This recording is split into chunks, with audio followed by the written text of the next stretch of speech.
All right, welcome back, everybody. That thorny issue of mark-to-market accounting, that is going to be the spotlight on Capitol Hill this morning. The House is holding a hearing to try and seek ways to address what some people call fantasy accounting. It's the words of our next guest, Congressman Paul Kanjorski. He's the chairman of the House Subcommittee on Capital Markets. And, Congressman, thank you for being here. Wall Street's going to be watching you this morning. This idea of mark-to-market accounting gets people in a pretty thorny position right now. You call it fantasy accounting? Yes, and it causes such aggravation, particularly under the present circumstances of the economy, that if we don't do something with this, we're getting a false picture, and that false picture is costing our financial institutions and the taxpayers of the United States billions and billions of dollars.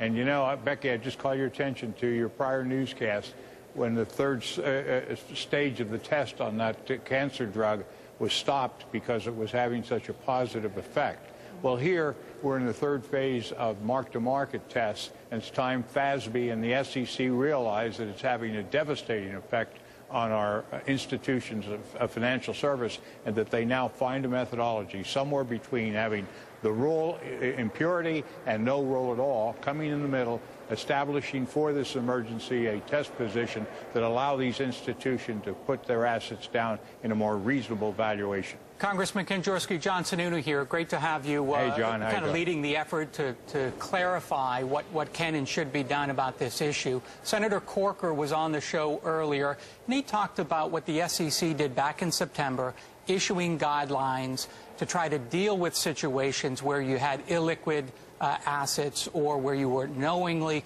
going to hold those assets to maturity. And he indicated that FASB, some of the accounting boards, hadn't really acted on those SEC recommendations. In your understanding, where are the accounting standards boards in that process, and are they going to be some of the participants in the hearing today? I think they've been slow. We're having the chairman of FASB as one of the witnesses today. We're also having one of the chief accountants from the SEC as a witness today. And I think the committee and the other witnesses that are going to be there are going to make a very strong point, John, that now is the time. We can't wait another 15 years or even 15 months, and we shouldn't even have to wait 15 weeks.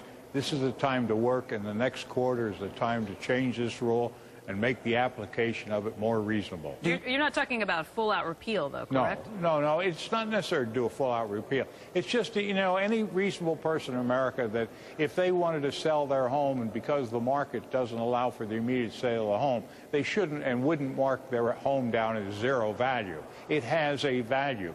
It may be difficult to find this value. It may be complicated to find this value, but accountants have been doing this for decades.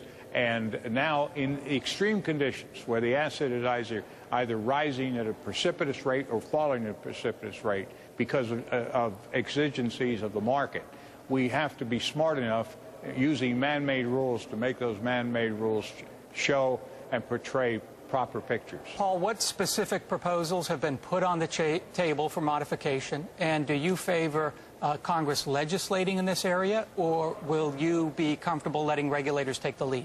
John, we've been sort of jawboning up until now, and quite frankly, I was a great supporter up till 2 years ago of mark-to-market. It was only in these extreme circumstances, but now our jawboning hasn't quite won the day, and as you well know, none of us in the Congress like to impose ourselves into professional rulemaking, and I don't know that we should. But they do like to jawbone. That's right. But I think we want to do what you often did when you had your great career in the House and Senate. We want to send a strong message that the regulators are creatures of the Congress. We've heard our constituents, and we've heard the business community and the industry community, and the best interest of everyone, including the investors.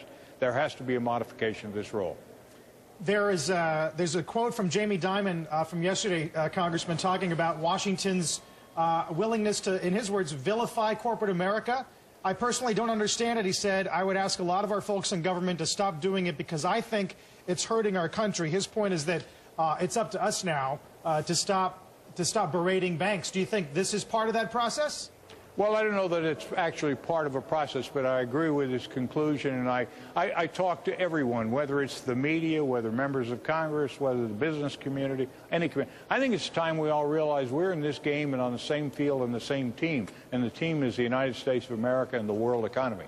And the faster we get together and start calling our signals that benefit everyone in the right way and stop using political influence or interest as the driving force, the better off we're going to be. And the fact of the matter is, if we don't do it, we can drive ourselves off a cliff, and that's just ludicrous. Congressman, you mentioned that you don't think this should take 15 years, 15 months, even 15 weeks. How quickly do you think some rule change could be put into place? How long did it take them to change that drug experiment? It sounded like to me it was pretty instantaneous. That's right. When you get the facts that warrant a change, you should be prepared to act, and that's what smart human beings have been doing for years. And I know the members of the FASB board, I know the SEC, they're all new, they're all smart, and they're going to get together and they're going to resolve this in a matter of a short period of time. So you're talking next week, maybe well, 3 weeks? We'll give them a little more time than that, but they should not take great time, because we already have 3 bills pending in the House. We could move any one of the 3, and they would have an effect, but they would also have a lasting effect on setting precedent that I'd rather not set. All right, so that's the stick, and the carrot is they get to change the rules themselves if they listen up, right? That's right. You got it, Becky. All right, Congressman Kanjorski, thank you very much for joining us this morning. We'll be watching those hearings later today. Thank you, Becky.